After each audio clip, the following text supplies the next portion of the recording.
Hey, and welcome along. So, you're thinking about getting a Civ game, and you're not quite sure maybe what platform to get it on, or what price is fair, what DLC you should consider. Well, I think we should take a really close but quick look at your different options and figure out which one you should buy in 2020. So, I think it's best to split it up across three decisions. Your first one is your platform. What platform are you playing on? Second is price, because price matters and there's a lot of variance. And third is playability. Specifically, I'm talking about the DLC, the downloadable content packs, and which one might be right for you versus which one's right for others, and which ones are actually completely redundant and I don't know why they're still selling them. And I'll timestamp each one in the description so you can jump ahead or jump back if you're looking for something in particular. So let's crack into your first option, which is platform. What are you going to play it on? Obviously, if you only have one choice, you should go with that one choice. But you might have options, and the franchise as a whole has expanded a lot in the last few years. So if you're on home console, you have essentially your main option is Civilization VI.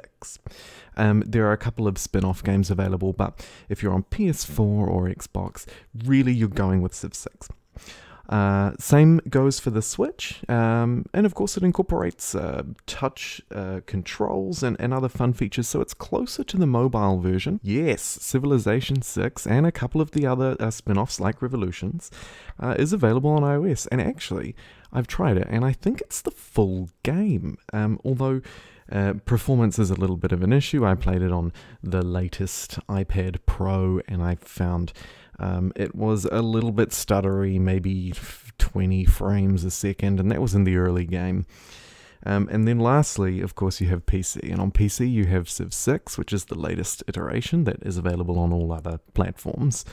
But you also have Civ V, which came out a whopping 10 years ago, but is actually still a really valued game within the community, and definitely worth your consideration. Outside of that, on PC you have some other options. There's Beyond Earth, which had an awful launch. I'm told is better now, but really is dead. And then some of the classics, the original games. They're available. Maybe not the best choice for the modern consumer, but Civ 4, I will mention, it deserves a special mention because it has quite a following. So it's sort of a cult classic, but I wouldn't strictly recommend you invest incredibly in it now. Second consideration is price. So, on console, including Switch, obviously, your only real choice for the mainline franchise is Civ 6. I have seen both of them. I've seen Civ 6 go on special across all of those platforms for about half price, so I'd recommend you pick that up. On iOS and mobile device, actually, you can play it for free for the first 60 turns, so it's completely free to just give it a go. And then from then on, it is actually priced about the same as it is on any other console, which if you're only playing it on your cell phone, paying $100 for the game plus the DLC is probably a bit much. And then on PC, you have your two big things that you're deciding between, Civ 5 or Civ 6. Now, Civ 5 is 10 years old, it retails at about $30 US. Civ 6 is about 3 years old and it still retails at the full $60 US price point.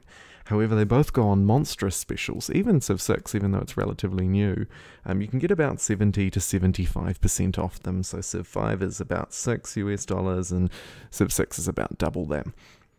Their DLC packs, the main bulk DLC packs, are available. Their full price is around $30 US still, which is kind of ridiculous, especially for Civ 5s, but you can nab it on great specials for around $6, and it's worth picking up some, but not all of that DLC. Which transitions us nicely into my last point, which is the playability, and specifically here I'm going to delve into PC, because I do believe that, given the choice, you're best to play this franchise on PC for a number of reasons. It's what it was designed for, it's traditionally seen content first, it tends to run better, there's a wider variety, and you have access to modding and that other kind of additional community-based features. So, 5 versus 6. I think, in general, 5 is easier in that it's less complicated. There's a tech tree instead of a tech tree and a cultural tree. Diplomacy is simpler. There are fewer incoming and outgoing resources to manage. So for a player who's new to the franchise or maybe new to the genre, 5 is the better pick. That being said, 5 and 6 offer quite distinct features, and they look very different as well. Their art style is quite different. 5 is a bit grittier, whereas 6 is slightly more cartoony. If you really care about graphics, you'll want to go with 6, because it does just in general look better. I mean, you can see that in the leader portraits, for example, where you have a very grumpy 10-year-old designed leader compared to one that actually looks quite decent. You know, these graphics are okay. And then DLC, the big question. If I'm buying the base game, should I buy extra additional content?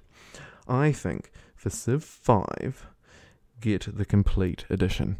Get it on special. You can pick up Civ V with its 2 core DLC packs for a really reasonable price. You can get it for about $10 really. It's a no-brainer. It's really fun, great introduction, and great for even lifelong players will enjoy it. For Civ VI, it's slightly more expensive, I think, the base game in particular, and then it also has 2 core DLC packs. It has Gathering Storm, which was the most recent one, and then Rise and Fall. Interestingly here, I wouldn't recommend you get them both, because Rise and Fall has effectively become redundant with the release of Gathering Storm. A lot of the content in Rise and Fall came out essentially free with the Gathering Storm update, so I would recommend definitely get Gathering Storm when it's on special, because its full price I think is still too much, but don't get Rise and Fall.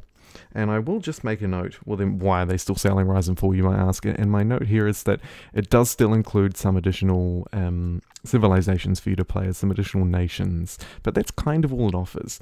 In the same way that there are countless scenario packs or Civ packs where you pay $7 and you get a new Civ, and I'd kind of recommend against them unless you've really put like a long time into it and you're looking to expand, or it's a nation that is particularly interesting for you. You might want to dive in, but otherwise steer clear. So that's about it for me. I hope you found this guide really useful, and I'm happy to discuss it more in the comments below. So leave your tips, leave your questions, and we can have a dialogue down there.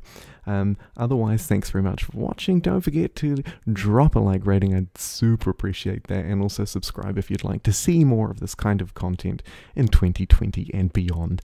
Thanks very much.